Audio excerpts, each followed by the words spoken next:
Welcome back to History Class with Dr. W.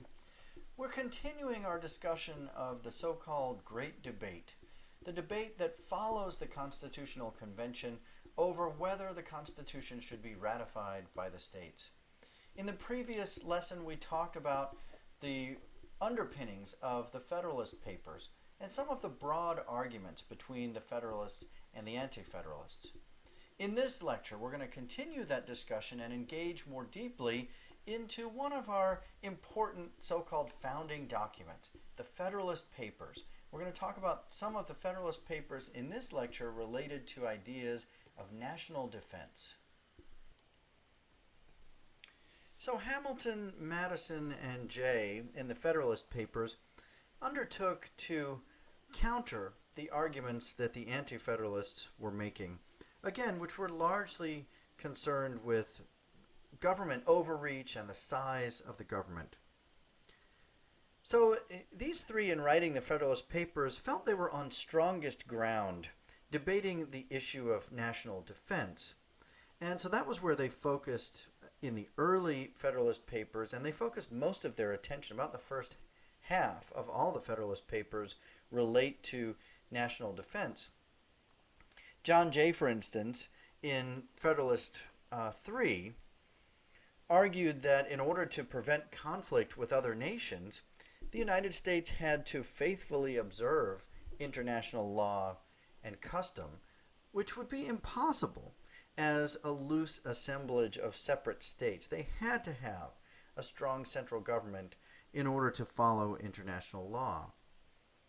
Similarly, they argued that foreign powers were less likely to attack a nation that was led by a strong national government.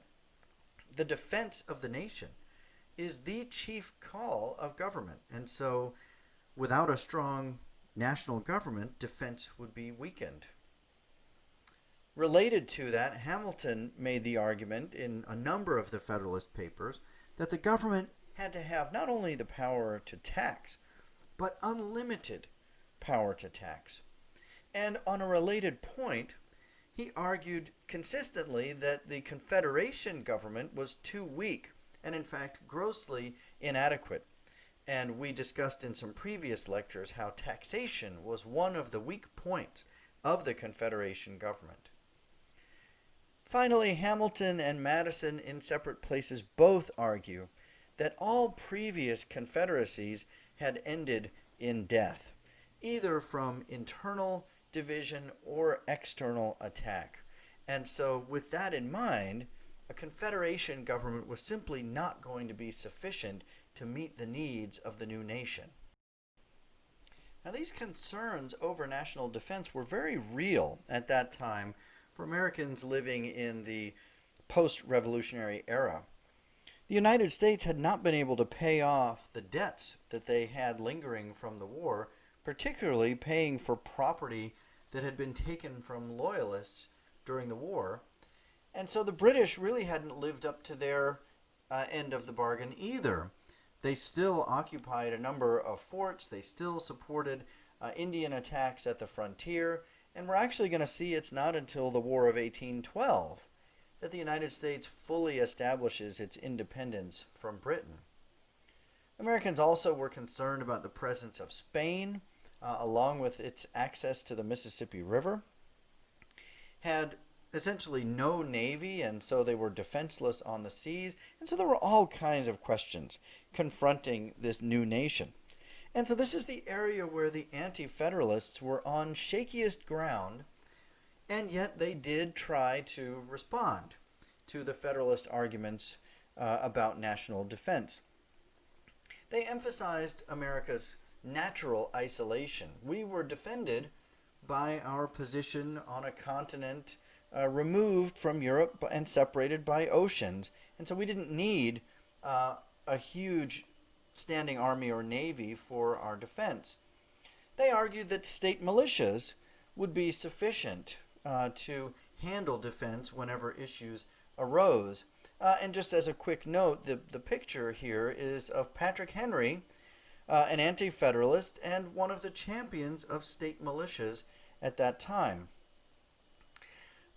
So in general, anti-federalists feared a peacetime standing army, and think back to the pre-revolutionary era when the British Army was allowed to have troops and house them in communities, and that created a lot of problems.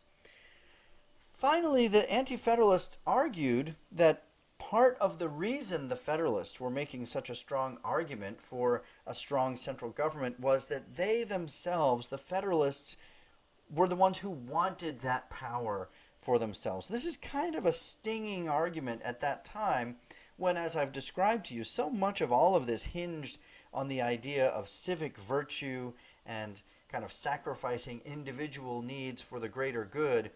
When the Anti-Federalists make this claim, this is a pretty intense insult against people like Hamilton and Madison, who viewed themselves as working for the greater good. The Federalists reply to these Anti-Federalist complaints by arguing that the Anti-Federalists are underestimating the importance of national defense. They also argue that we've already tried local militias, and they have ultimately proven inadequate.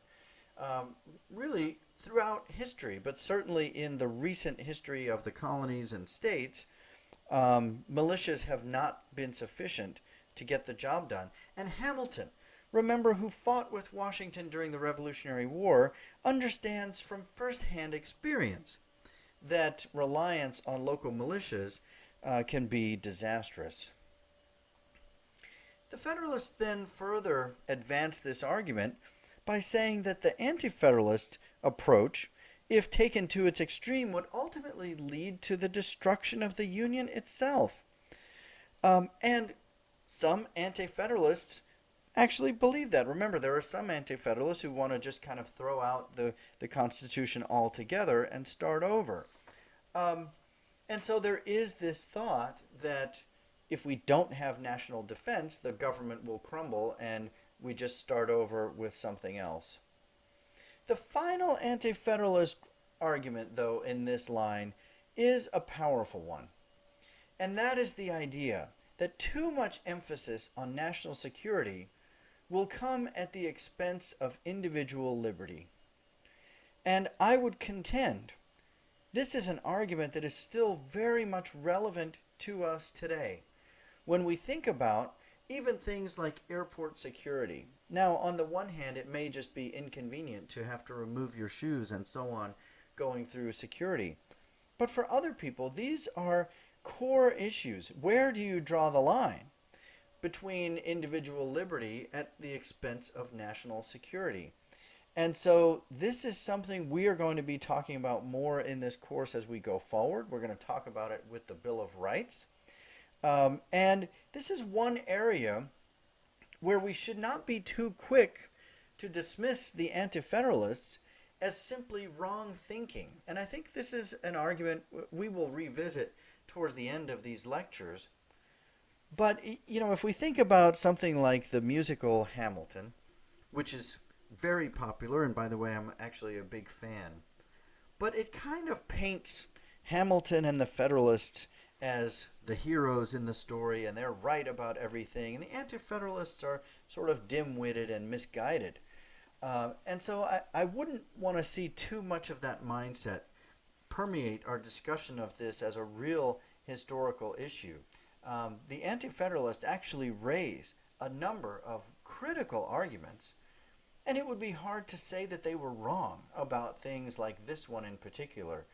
The idea of the kind of government overreach in the realm of security comes at the expense of individual liberty.